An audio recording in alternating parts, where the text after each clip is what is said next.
everybody. We're going to read Happy St. Patrick's Day, or Happy Leprechaun Day, as my daughter likes to say. We're going to read Pete the Cat and the Great Leprechaun Chase. And we have some stickers.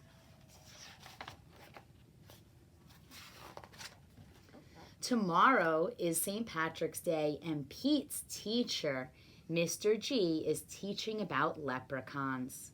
The only time you can catch one is on St. Patrick's Day. A leprechaun will bring you good luck, Mr. G says. Now everyone in class wants a leprechaun. Pete gets a great idea. He will open a leprechaun chasing business, or catching business.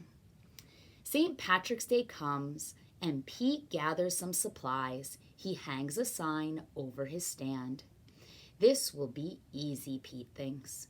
Pete's Lucky Leprechaun Catchers. Squirrel is Pete's first customer. I want a leprechaun, Squirrel says. I need good luck for my test. Cool, I'm on it, says Pete. Pete has a plan. He will follow a rainbow until he finds a leprechaun. Finally, Pete arrives at the end of the rainbow and finds Clover the leprechaun next to a pot of gold. Pete sneaks up behind Clover. Swoosh! But Clover is too fast. Did you think you could catch me so easily? He asks. Once there was a cat named Pete who thought nabbing some luck would be neat. Then he happened upon a smart leprechaun who he'll find quite tricky to beat. Clover disappeared, poof, in a puff of green smoke. Pete will need a new plan. That afternoon, Gus visits Pete's Lucky Leprechaun Catchers.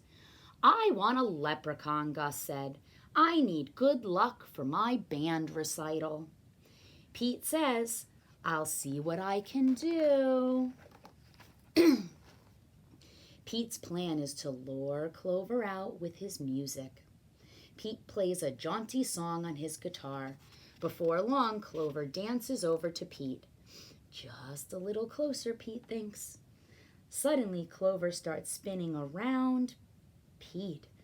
Around and around, Clover goes faster and faster. Oh no! Clover wraps up Pete with the rope. Pete has finally met his match. A crafty leprechaun he just can't catch. He'll never win. He'd better give in or find something else to snatch. That evening, Callie visits Pete's Lucky Leprechaun Catchers. I want a leprechaun, Callie says. I need good luck for my tennis match.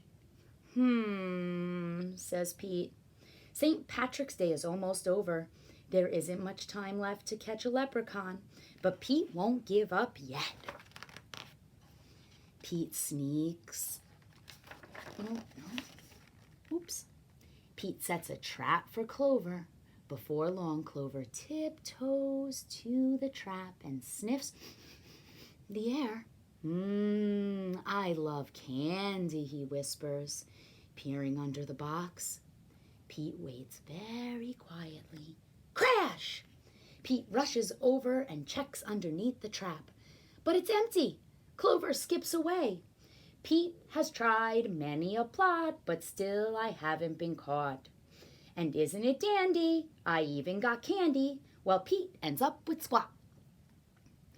Pete has an idea. He follows the trail of spilled candy to Clover's secret hideout. He sneaks up behind Clover. Swoosh! Pete finally catches Clover. Why do you want me? Clover asks. I'm helping my friends who need some extra luck, says Pete. Luck doesn't come from having a leprechaun, says Clover. You and your friends have each other. That already makes you as lucky as can be. Could Clover be right? Pete is one very lucky cat. A lucky cat doesn't need a lucky leprechaun. He lets Clover go. Pete decides he will be the good luck for his friend's need by helping them out himself. Pete helps Squirrel study for his test. Squirrel aces it. Pete helps Gus rehearse for the recital. Gus rocks it. Pete helps Callie practice for her match. Callie wins it. Clover magically appears. Good job, Pete, says Clover.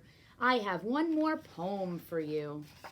While Clover played hide and seek, Pete learned something unique. The luck that you make beats the luck that you take any old day of the week. Happy St. Patrick's Day!